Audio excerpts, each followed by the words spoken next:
Assalamualaikum students, welcome to online classes at Foundation TP Campus. This is your English teacher. Today's lecture is for grade 5. Second poem this morning is our history test. This poem is written by Ken Nesbitt, who writes humorous poem for children. मतलब वो children के ऊपर एक मजाहिया poems बनाता होता था. कुछ तनकिया भी होती थी, कुछ उसमें ह्यूमर भी होता था.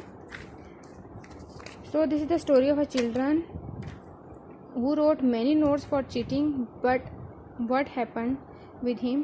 Let's start the poem. This volume is our history test. I have pinned my notes inside my vest, inside my coat. I wrote my notes including dates, famous quotes. अब वो कहता है कि मैंने हिस्ट्री टेस्ट के लिए notes बना दिए थे, जो कि मैंने अपने कुछ कोट में डाले, कुछ अपने वेस्ट में डाले, और मैंने बहुत से नोट्स बनाए जिसमें मैंने डेट्स और फेमस कोट्स लिखे थे.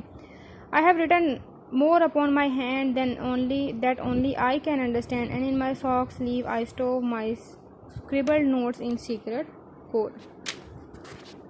उसके बाद वो कहता है कि मैंने अपने हाथ में लिख दिए थे, मैंने अपनी स्लीव्स में, अपने सॉक्स में डाल दिए, और मैंने उनको एक स्पेशल कोड दिया ताकि मुझे उससे समझ आ जाए कि मैंने कौन सा नोट्स कहाँ पे डाले हुए हैं.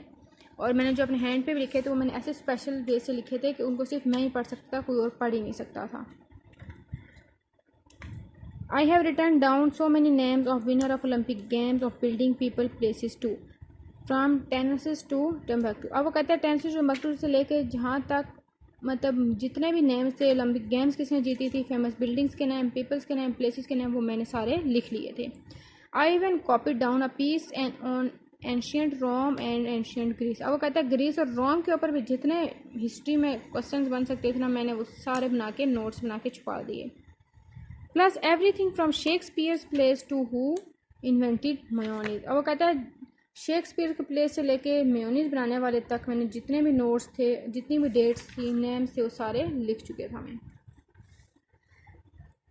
अब लास्ट पैराग्राफ हमारा क्लाइमैक्स है कि उसके साथ होता क्या है. I came to school so well prepared, I wasn't nervous, wasn't scared, but here it is the history test. अब वो कहता है मैं स्कूल में आया तो मैं ना डरा हुआ था, ना मैं थोड़ा नर्वस था, मैं सही पूरा प्रिपेयर होके आया था, और उसके बाद मुझे हिस्ट्री टेस्ट मिल गया. I look inside my coat and waist to get the dates and famous quote. अब वो कहता है मैं अपनी कोट के अंदर और अपनी वेस्ट में देख रहा होता हूँ कि मैं कोट्स और डेट्स को निकालूँ, and I find I can not read my notes. और मुझे ऐसा लगा कि मैं नोट्स को पढ़ ही नहीं सकता. Why so much for Shakespeare, Greece and Rome. I left my glasses back at home. अब वो कहता है कि मैं इन सबको नहीं पढ़ सकता था. क्यों? क्योंकि मैं अपनी ग्लासेस घर भूल आया था. मतलब वो अपनी ग्लासेस ही घर भूल आया था, जिसकी वजह से अब वो नोट्स पढ़ ही नहीं सकता था. So children,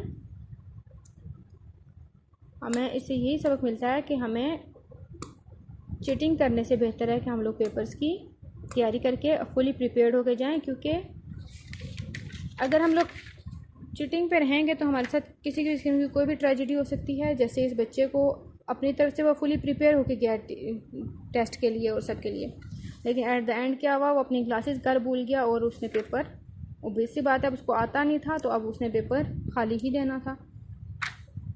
thank you so much. Stay home, stay safe.